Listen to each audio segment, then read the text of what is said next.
Hi ആൾ, എല്ലാവർക്കും നമസ്കാരം.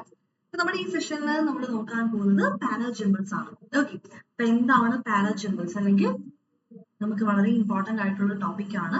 SSC ഒക്കെ എടുത്ത് നോക്കിക്കഴിഞ്ഞാൽ ഏത് ഷിഫ്റ്റിലും ഒരെണ്ണം മിനിമം കാണും അല്ലേ? ഒരു സെറ്റ് ക്വസ്റ്റ്യൻ ഡെഫിനറ്റ് ആയിട്ടും കാണുന്നതാണ്. പാരാജിമ്പിൾ അല്ലെങ്കിൽ സെന്റൻസ് റീ അറേഞ്ച്മെന്റ് എന്നും നമ്മൾ ഇതിനെ വിളിക്കും. ഓക്കെ, ഒന്നെങ്കിൽ പാരാജിമ്പിൾ അല്ലെങ്കിൽ സെന്റൻസ് റീ അറേഞ്ച്മെന്റ്, രണ്ടും ഒന്ന് തന്നെയാണ്.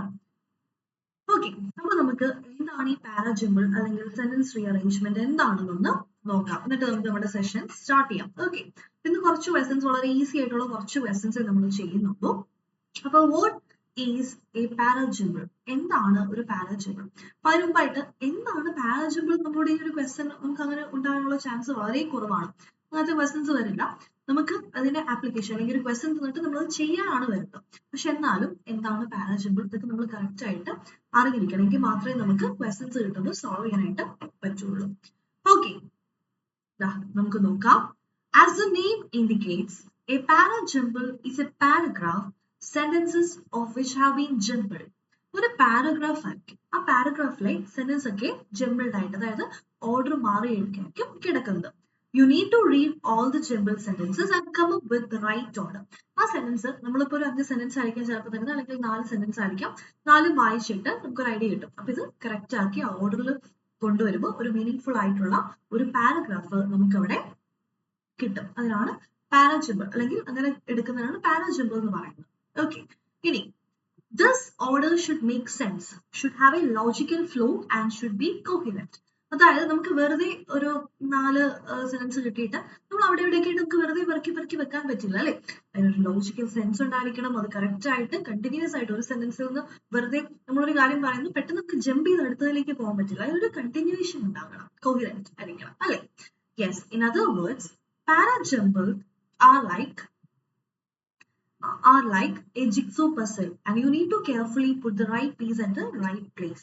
നമ്മൾ ഈ ചെറുപ്പത്തിലൊക്കെ ഇപ്പോഴും കളിക്കുന്നവരുണ്ടായിരിക്കും, പസിൽസ് കളിക്കും. അപ്പൊ ചിലപ്പോൾ ഒരു നല്ലൊരു പിക്ചർ ആയിരിക്കാം. അത് നമ്മൾ കറക്റ്റ് ആയിട്ട് ഒരു കംപ്ലീറ്റ് പിക്ചർ കിട്ടണമെങ്കിൽ ഓരോ പീസും കറക്റ്റ് ആയിട്ട് നമ്മൾ ഓർഡറിൽ എടുത്ത് വെക്കണം. എങ്കിൽ മാത്രമേ നമുക്ക് കറക്റ്റ് ആയിട്ട് ഒരു ബ്യൂട്ടിഫുൾ ആയിട്ട് കംപ്ലീറ്റ് പിക്ചർ കിട്ടുള്ളൂ. എന്നാൽ മാത്രമേ നമുക്ക് നന്നായിട്ട് കിട്ടുള്ളൂ. അതുപോലെയാണ് ഒരു ജിക്സോ പസിൽ പോലെ തന്നെയാണ് നമ്മുടെ പാരാജിമ്പിൾ എന്ന് പറയുന്നത്. Okay, questions on parajumble. Jumbles generally read അതിന്റെ ഡയറക്ഷൻ ആണ് നമുക്ക് തന്നിരിക്കുന്നത്. അപ്പോ ഇതും നമുക്ക് പല ടൈപ്പിൽ വരുന്നതാണ്. അത് എന്തൊക്കെയാണ് നമുക്ക് നോക്കാം. അതിനുമ്പ് ഡയറക്ഷൻ നമുക്ക് ജസ്റ്റ് ഒന്ന് കാണാം. ഓക്കെ, ഡയറക്ഷൻ ജസ്റ്റ് ഒന്ന് വായിച്ച് നോക്കാം. Yes, in the below question a set of sentences is given which when properly sequenced form a coherent paragraph. Arrange the sentences in the correct sequence and answer the questions. This will follow 4 to 5 statements which you need to sort logically. അപ്പൊ നമുക്ക് ഇങ്ങനെ ഇതിൽ നിന്ന് പല രീതിയിലുള്ള question വരാം. അപ്പൊ ഇതിൽ നമുക്ക് ഇപ്പൊ തന്നിരിക്കുന്നതിന്റെ ഡയറക്ഷൻ എന്ന് പറഞ്ഞാൽ എത്രയേ ഉള്ളൂ. ഈ ഡയറക്ഷനിലെ ക്വസ്റ്റ്യൻ ഇതാണ്. ഒരു സെറ്റ് ഓഫ് സെന്റൻസസ് വരും, അത് കറക്റ്റ് ആയിട്ട് അറേഞ്ച് ചെയ്യാന്നുള്ളത്. വേണമെങ്കിൽ നമുക്ക് ഒരു ഇങ്ങനെ കുറച്ച് സെന്റൻസ് തന്നിട്ട് നമ്മളോട് വേണമെങ്കിൽ തേർഡ് സെന്റൻസ് ഏതാണെന്ന് ചോദിക്കാം, അല്ലെങ്കിൽ ഫോർത്ത് സെന്റൻസ് ഏതാണെന്ന് ചോദിക്കാം. ഫോർത്ത് അറിയണമെങ്കിൽ 1ഉം 2ഉം 3ഉം ഫസ്റ്റും സെക്കൻഡും തേർഡ് സെന്റൻസുകളും അറിഞ്ഞാൽ മാത്രമേ ഫോർത്തിലേക്ക് നമുക്ക് പോകാൻ പറ്റുള്ളൂ അല്ലെ? അപ്പൊ അങ്ങനത്തെ ക്വസ്റ്റ്യൻസ് നമ്മളോട് ചോദിക്കാം. ഇനി ഈ പറയുന്ന ടിപ്സും ടെക്നിക്സിലേക്കൊക്കെ കടക്കുന്നതിന് മുമ്പായിട്ട് നമുക്ക് പാരാജിമ്പിൾസ് പല രീതിയിൽ വരും. ഓക്കെ, പല രീതിയിൽ പറയുമ്പോൾ നമുക്കറിയാം പല പാറ്റേണിൽ നമ്മളോട് വേണമെങ്കിൽ ക്വസ്റ്റ്യൻസ് ചോദിക്കാം. ഓക്കെ, പല പാറ്റേണിൽ ക്വസ്റ്റ്യൻസ് നമ്മളോട് ചോദിക്കാം. അതായത് ഒന്നാമത്തേത് ഒരു സെന്റൻസ് വരും. For example, good is he A boy. ഇങ്ങനെ കുറച്ച് വേർഡ്സ് വരും. ഒരു സെന്റൻസിലെ കുറച്ച് വേർഡ്സ് അങ്ങോട്ടും ഇങ്ങോട്ടും മാറ്റി തരാം. അപ്പൊ അത് നമ്മൾ കറക്റ്റ് ആയിട്ടുള്ള ഒരു സെന്റൻസ് ആയിട്ട് എഴുതണം. അപ്പൊ ഇതെങ്ങനെ മാറ്റും? He is A good boy. ഇതൊരു എക്സാമ്പിളിന് ഞാൻ പറഞ്ഞാണ്, ഒരു എക്സാമ്പിൾ ആയിട്ട് പറഞ്ഞാണ്. ഇത്രയും ഈസി സെന്റൻസ് ഒന്നും വരില്ല. അപ്പോ നമ്മളത് കറക്റ്റ് ഓർഡറിലാക്കി. ഇങ്ങനെ വേണമെങ്കിൽ വരാം, ചില സമയത്ത് നമുക്ക് അങ്ങനത്തെ ക്വസ്റ്റ്യൻസും വരാറുണ്ട്. അങ്ങനെ വേണമെങ്കിൽ വരാം, പക്ഷെ വളരെ റെയർ ആയിട്ടാണ് അങ്ങനത്തെ ക്വസ്റ്റ്യൻസ് വരുന്നത്. പിന്നെ അടുത്ത രണ്ട് പാറ്റേൺ ഉണ്ട്. അത് രണ്ട് നമുക്ക് ഇമ്പോർട്ടൻ്റ് ആണ്. നമുക്കൊന്നെങ്കിൽ ഈ പറയുന്ന പോലെ ഒരു 4 or 5 സെന്റൻസ് അത് ഇങ്ങനെയും വരാം. ഫോർ എക്സാമ്പിൾ 2, 5, 1, 4, 3 ഇങ്ങനെ വേണേ തരാം. നമ്മളിത് കറക്റ്റ് 1 2 3 4 5 ആ ഓർഡറിലാക്കണം. ഇനി അതും അല്ലെങ്കിൽ നമുക്ക് വേണമെങ്കിൽ ഫസ്റ്റ് സെന്റൻസും ലാസ്റ്റ് സെന്റൻസും തന്നിട്ടുണ്ടാകും, കറക്റ്റ് ആയിട്ട് തന്നിട്ടുണ്ടായിരിക്കും. ബാക്കി ആയിരിക്കും തെറ്റിച്ചിട്ടിരിക്കുന്നത്. ഫോർ എക്സാമ്പിൾ 5 3 2 4 ഇങ്ങനെ ബാക്കി തെറ്റിച്ചായിരിക്കും ഇട്ടിരിക്കുക. അത് നമ്മൾ കറക്റ്റ് ആയിട്ട് ഓർഡറിൽ ആക്കാം. അങ്ങനെയും നമ്മളോട് ക്വസ്റ്റ്യൻസ് ചോദിക്കാം. അപ്പൊ ഇതില് ഈ പറയുന്ന സെക്കൻഡ് വൺ ആണ് കൂടുതലും ചോദിക്കാറുള്ളത്, തേർഡും കണ്ടുവരാറുണ്ട്. അപ്പൊ നമുക്ക് നമ്മൾ എടുക്കുന്നത് സെക്കൻഡ് ആയിരിക്കും. ഈ രണ്ടാമത്തെ മെത്തേഡാണ് നമ്മൾ, അതിനുള്ള ക്വസ്റ്റ്യൻസ് ആണ് നമ്മൾ ഇന്നത്തെ ഒരു സെഷനിൽ കാണുന്നത്. ഓക്കെ, സോ പാരാജമ്പിൾസ് നമുക്ക് ഈസി ആക്കാനായിട്ട് അല്ലെങ്കിൽ സോൾവ് ചെയ്യാനായിട്ട് നമുക്ക് എളുപ്പത്തിൽ പറ്റാനായിട്ട് കുറച്ച് ടിപ്സും ടെക്നിക്സും ഒക്കെ നമുക്കൊന്ന് നോക്കാം, എന്നിട്ട് നമുക്ക് കണ്ടിന്യൂ ചെയ്യാം. Okay, yes. As an author shifts from one idea to another while writing, they generally use transition words. Transition words use ചെയ്യാറുണ്ട്. അതായത് ട്രാൻസിഷൻ വേർഡ്സ് എന്ന് പറഞ്ഞു കഴിഞ്ഞാൽ ഒരു സെന്റൻസിൽ നിന്ന് മറ്റൊരു സെന്റൻസിലേക്ക് നമ്മൾ പോകുമ്പോൾ യൂസ് ചെയ്യുന്ന കുറച്ച് കുട്ടി കുട്ടി വേർഡ്സ്. അതായത് നമ്മൾ ഇൻ അഡീഷൻ ടു, അല്ലെങ്കിൽ ഫസ്റ്റ്ലി, അല്ലെങ്കിൽ ലാസ്റ്റ്ലി, അല്ലെങ്കിൽ ബിക്കോസ്, ഇതൊക്കെ ട്രാൻസിഷൻ വേർഡ്സ് ആണ്. അതായത് രണ്ട് സെന്റൻസിനെ കണക്ട് ചെയ്യാനായിട്ട്, ഒന്നിൽ നിന്ന് അടുത്തതിലേക്ക് പോകുമ്പോൾ അതിനൊരു കണ്ടിന്യൂഷൻ കൊടുക്കാനായിട്ട് നമുക്ക് ഇങ്ങനത്തെ വേർഡ്സ് ഒക്കെ ഓതേഴ്സ് യൂസ് ചെയ്യാറുണ്ട്. അപ്പോ അല്ലെങ്കിൽ ആസ് വെൽ ആസ്, അപ്പൊ ഇങ്ങനത്തെ വേർഡ്സ് നമ്മൾ ശ്രദ്ധിക്കുക. ഓരോ സെന്റൻസിലും ഇങ്ങനത്തെ ട്രാൻസിഷൻ വേർഡ്സ് ഉണ്ടോ എന്ന് ശ്രദ്ധിക്കുക. This makes the transition smooth and ensures that the reader understands what the author is trying to convey. അപ്പൊ അതിവിടെ ഇത്രേ പറയുന്നുള്ളൂ. ട്രാൻസിഷൻ വേർഡ്സ് ഓതേഴ്സ് യൂസ് ചെയ്യാറുണ്ട്, എന്തുകൊണ്ടാണ് യൂസ് ചെയ്യുന്നതെന്നൊക്കെ പറഞ്ഞിട്ട് പിന്നെ നമ്മളോട് പറയാണ്, while solving parajumbles, if you observe these transition words carefully, you can get a clue about which sentence where that transition word is, or which sentence will come after or before the sentence where that transition word is used. ഇവിടെ എന്താണ് പറയുന്നത്, എന്തിനെ പറ്റിയാണ് പറയുന്നത്? നമ്മൾ ഈ transition words ഒന്ന് ശ്രദ്ധിച്ചു കഴിഞ്ഞാൽ അതിന് മുമ്പുള്ളതും അതിന് ശേഷമുള്ളതും ഒക്കെ ആയിട്ടുള്ള സെന്റൻസുകൾ ഏതാണെന്ന് നമുക്ക് കുറച്ചുകൂടി ഈസി ആയിട്ട് ഐഡന്റിഫൈ ചെയ്യാനായിട്ട് പറ്റുന്നതാണ്. ഓക്കെ, അപ്പൊ ട്രാൻസിഷൻ വേർഡ്സ് ഉണ്ടോ എന്ന് നോക്കുക. ഉണ്ടെങ്കിൽ അത് വെച്ചിട്ട് നമുക്ക് സോൾവ് ചെയ്യാൻ കുറച്ചുകൂടി ഈസിയാണ്. അടുത്ത പേഴ്സണൽ പ്രോണൗൺസ്. പേഴ്സണൽ പ്രോണൗൺസ് നമ്മൾ പറയായിരുന്നു. പേഴ്സണൽ പ്രോണൗൺസ് എന്ന് പറയുമ്പോഴത്തേക്കും ഒരു പേഴ്സണെ അല്ലെങ്കിൽ ഒബ്ജക്റ്റിനെ റെഫർ ചെയ്യാൻ വേണ്ടിയിട്ട് യൂസ് ചെയ്യുന്ന പ്രോണൗൺസ് ആണ് പേഴ്സണൽ പ്രോണൗൺസ്. ഇതിൽ സബ്ജക്റ്റീവ് പേഴ്സണൽ പ്രോണൗൺസും ഉണ്ട്, ഒബ്ജക്റ്റീവ് പേഴ്സണൽ പ്രോണൗൺസും ഉണ്ട്. അപ്പൊ ഈ പ്രോനൗണിന് മുമ്പ് ഒരു നൗൺ കാണും, അത് നമ്മൾ കണ്ടുപിടിച്ചാൽ കുറച്ചുകൂടി ഈസി ആയിരിക്കും.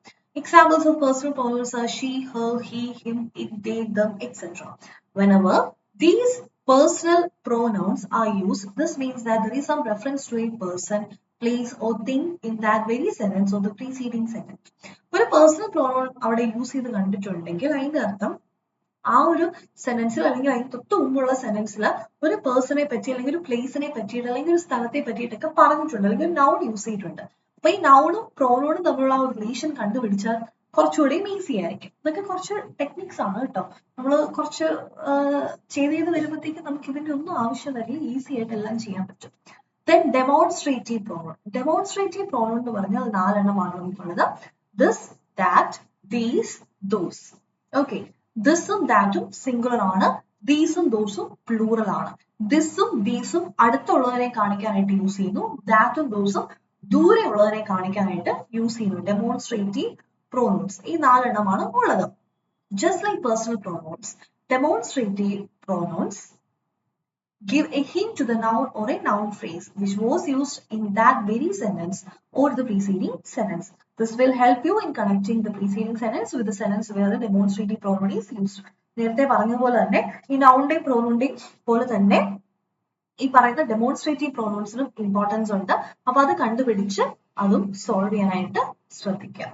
ഓക്കെ, ഇനി ലോജിക് യൂസ് ചെയ്യാം. അത് നമുക്ക് പ്രാക്ടീസ് ചെയ്യാനല്ല, ലോജിക്ക് യൂസ് ചെയ്ത് ചെയ്യേണ്ട ഒരു കാര്യമാണ്. നമ്മൾ പറയും കുറച്ച് ലോജിക്കലായിട്ട് ചെയ്യുമെന്ന് പറയാം. നമുക്ക് പറഞ്ഞു തരാനായിട്ട് അല്ലെങ്കിൽ നമുക്കത് എവിടെയെങ്കിലും പോയി പഠിക്കാൻ പറ്റുന്ന ഒരു കാര്യമല്ല. നമ്മൾ പറയും കുറച്ച് കോമൺ സെൻസോടുകൂടി ചിന്തിക്കൂ, ഇത് കഴിഞ്ഞ് ഇതല്ലേ വരുള്ളൂ എന്ന് നമ്മൾ ലോജിക്കലി തിങ്ക് ചെയ്യും. അതുപോലെ തന്നെ logic is often used in solving parajumbles. Parajumbles നമ്മൾ ചില വരുമ്പോൾ ഓക്കെ ഇത് ഇങ്ങനെയാണ് എന്ന് വരുന്ന, അല്ലെങ്കിൽ അങ്ങനെ ആയിരുന്നല്ലേ ഇതിന്റെ ആൻസർ എന്ന് നമുക്ക് ചിന്തിച്ച് എടുക്കണം. Okay, you need to connect what different parts of the parajumbles are trying to convey and then try to connect them. Keep your eyes open for any such hints, clues. ഈ paragraph അല്ലെങ്കിൽ sentence വരുമ്പോൾ ഓരോ word നോക്കുക, എവിടെ നിന്നാണ് നമുക്ക് clue കിട്ടുന്നതെന്ന് പറയാൻ പറ്റില്ല. ഓക്കെ, യെസ്, അപ്പോൾ ഡെഫിനറ്റ് ആയിട്ട് നമ്മൾ ഓരോ വേർഡ് ബൈ വേർഡ് ആയിട്ട് നോക്കുക, എന്നാൽ മാത്രമേ നമുക്ക് ഈസി ആയിട്ട് പാരാജമ്പേഴ്സ് സോൾവ് ചെയ്യാൻ കഴിയുള്ളൂ. Okay, yes. അപ്പൊ ഏതായാലും നമുക്ക് നമ്മുടെ കുറച്ച് ക്വസ്റ്റ്യൻസ് നമുക്ക് സോൾവ് ചെയ്യാം. ഇന്ന് ഞാൻ ഒരു 10 സെന്റൻസ് എടുത്തിട്ടുണ്ട്, 10 ക്വസ്റ്റ്യൻസ് എടുത്തിട്ടുണ്ട്. നമ്മൾ അത്രയും ചെയ്യുന്ന ഒരു 5 എണ്ണം നമുക്കിന്ന് ചെയ്യാം. ഓക്കെ, യെസ്, എളുപ്പമുള്ള ഒരു 5 എണ്ണമാണ് ഇപ്പോ എടുക്കുന്നത്. യെസ്, അപ്പോ നമുക്ക് നോക്കാം. ഓക്കെ, യെസ്, ഇത് 4 സിമ്പിൾ സെന്റൻസ് ആണ്. നമുക്ക് നോക്കാം എങ്ങനെയാണ് വരുന്നത്. Okay,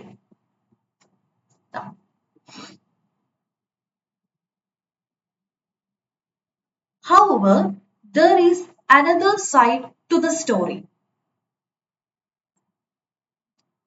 First sentence. Then അടുത്തത്, this leads to a decrease in productivity and economic growth. Again, second sentence. എന്നുവെച്ചാൽ ഓർഡർ അല്ല, അതിന്റെ ആ ഒരു നമുക്ക് തന്നിരിക്കുന്നത് കേട്ടോ, നമ്മളിനി correct ഓർഡറിലാക്കണം. The rising popularity of remote work has been widely celebrated.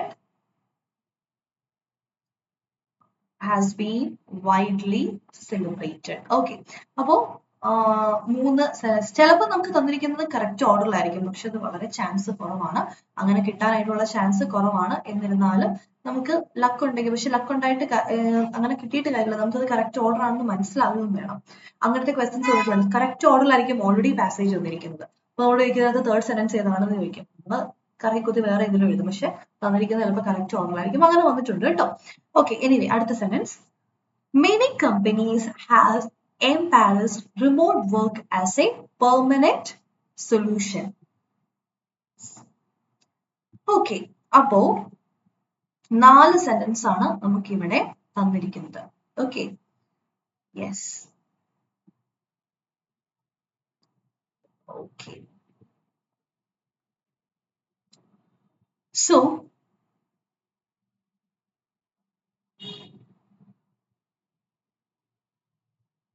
we have to make it in the correct order. നമ്മൾ ഒരു കറക്റ്റ് ഓർഡറിൽ ഇതിനെ പ്ലേസ് ചെയ്യണം. Okay,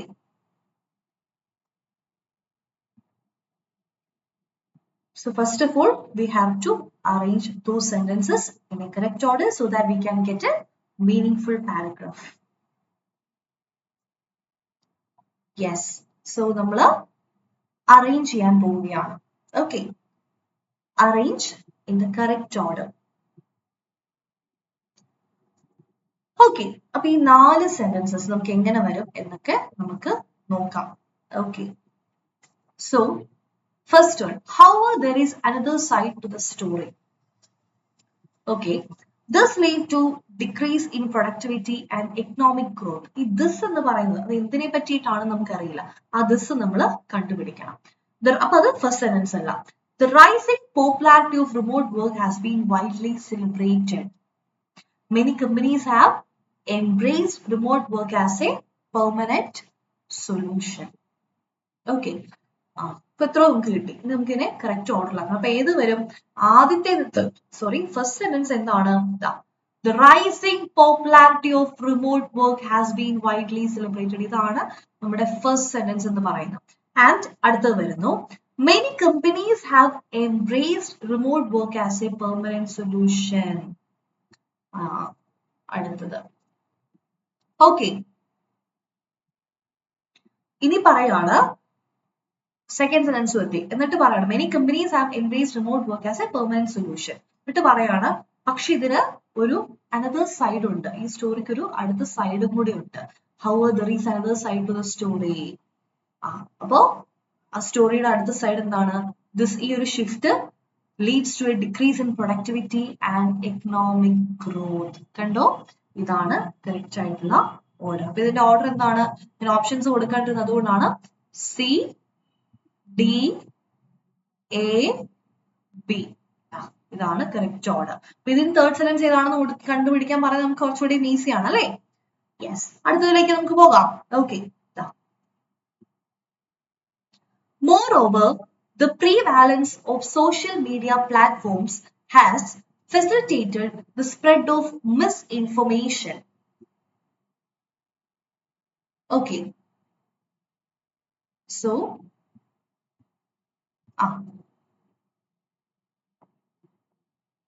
first sentence, next one. In recent years, fake news has become a major concern worldwide. അടുത്ത sense കിട്ടി.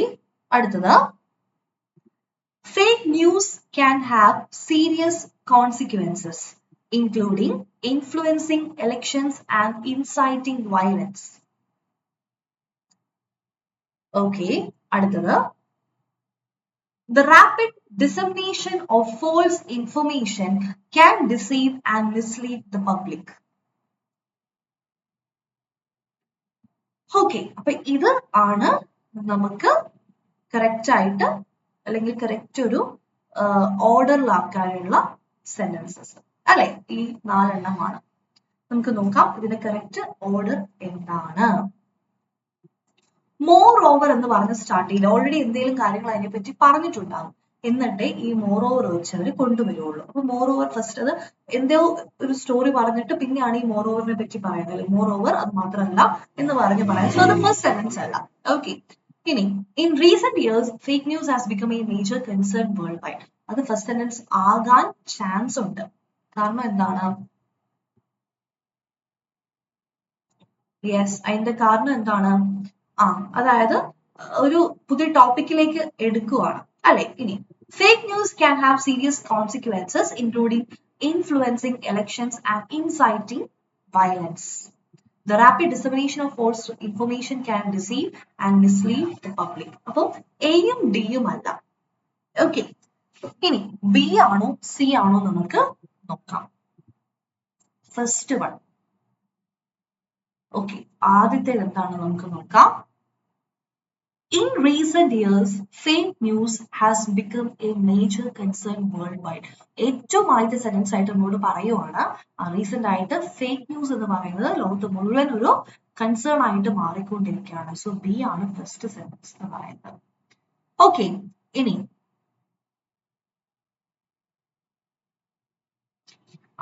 അടുത്ത എന്താണ്?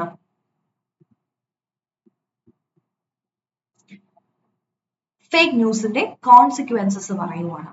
Fake news can have serious consequences, including influencing elections and inciting violence.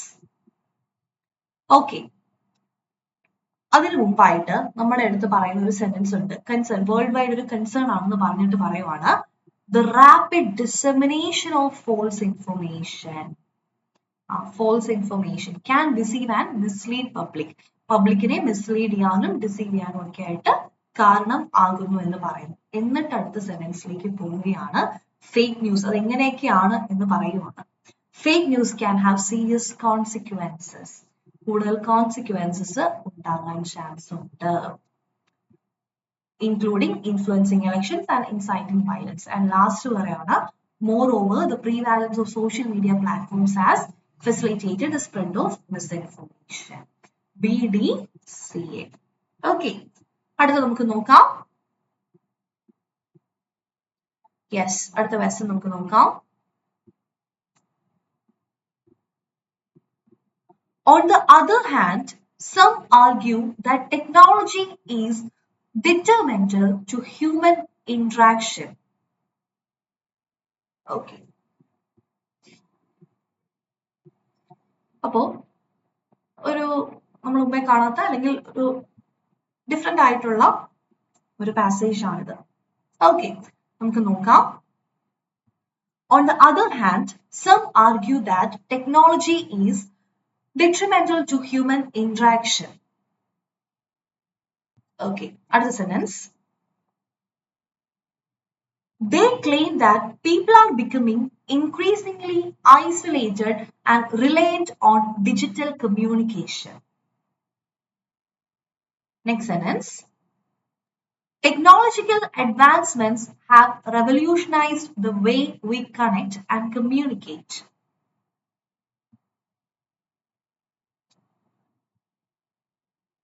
revolutionized the way we connect and communicate. Okay. The internet and social media platforms have made it easier to stay connected with friends and families. Okay. നമ്മൾ നോക്കി third sentence, technological advancements have revolutionized the way we connect and communicate. അടുത്ത നമ്മൾ കണ്ടു the internet and social media platforms have made it easier to stay connected with friends and family. Okay, അപ്പൊ ഈ sentence ആണ് നമ്മൾ correct ആയിട്ട് arrange ചെയ്യേണ്ടത്. Okay, നമുക്ക് നല്ലതായിട്ട് കറക്റ്റ് ആയിട്ട് അറേഞ്ച് ചെയ്യാം ഈ സെന്റൻസിനെ. ഓക്കെ ഓക്കെ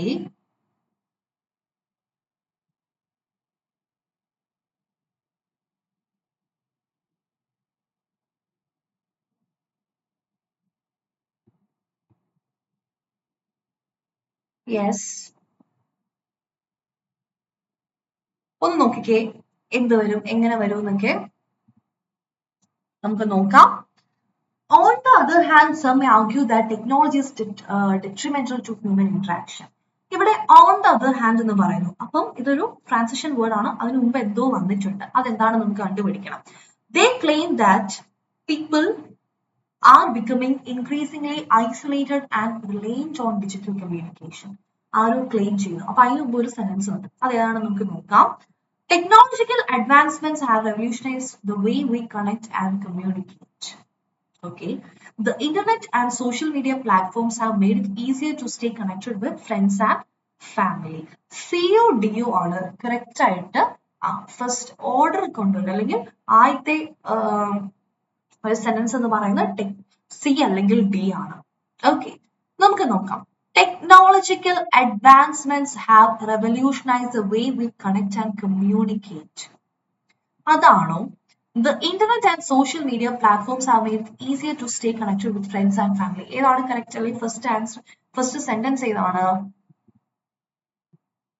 ഫസ്റ്റ് സെന്റൻസ് എന്ന് പറയുന്നത് സി ആണ്, ടെക്നോളജിക്കൽ അഡ്വാൻസ്മെന്റ്സിനെ പറ്റി പറയുന്നു. ഓക്കെ, ഫസ്റ്റ് സെന്റൻസ് സി ആണ്. കുറച്ചുകൂടി പ്രിസൈസ് ആയിട്ട് ഡീറ്റെയിൽ ആയിട്ട് പറയുകയാണ് ഡിയില്. സിയില് പറയാണ് മൊത്തത്തിൽ ടെക്നോളജിക്കൽ അഡ്വാൻസ്മെന്റ്സ് എന്ന് പറയുന്നത് നമുക്ക് ആൾക്കാരായിട്ട് കണക്ട് ചെയ്യാനും കമ്മ്യൂണിക്കേറ്റ് ചെയ്യാനൊക്കെ ഹെൽപ്പ് ചെയ്യുന്നു. ദെൻ അടുത്തതിൽ പറയുവാണ് the internet and social media platforms have made it easier to stay connected with friends and family. അതിനെ ഒന്നുകൂടി എലാബറേറ്റ് ചെയ്ത് പറയുന്നുണ്ട്. ഓക്കെ, ഇനി അടുത്തതാണ് A. On the other hand, some argue that technology is detrimental to human interaction എന്ന് പറയുകയാണ്. And they claim that അവർ claim ചെയ്യുന്നു people are becoming increasingly isolated and reliant on digital communication. അപ്പൊ ഇത്രമാണ് നമുക്ക് ഈ ഒരു സെഷനിൽ നമുക്ക് ടൈം കുറവായതുകൊണ്ട് ഇത്രമാണ് ഇന്നത്തെ ഈ ഒരു സെഷനിൽ നമ്മൾ നോക്കുന്നത്. പാരജംബിൾസിനെ അടുത്ത സെഷൻസ് ഒക്കെ നമുക്ക് കാണാം. അപ്പൊ അത്രേ ഉള്ളൂ ഇന്നത്തെ ഈ ഒരു സെഷൻ. That's it. നമുക്ക് ഇനിയും കുറച്ച് ചെയ്യാനുണ്ട്, 10 എണ്ണം നമ്മൾ എടുത്തിട്ടുണ്ട്, അത് നമുക്ക് വരും സെഷൻസ് ആയിട്ട് നോക്കാം. ഓക്കെ, അപ്പൊ അത്രേ ഉള്ളൂ. Thank you and have a nice day. Okay, by.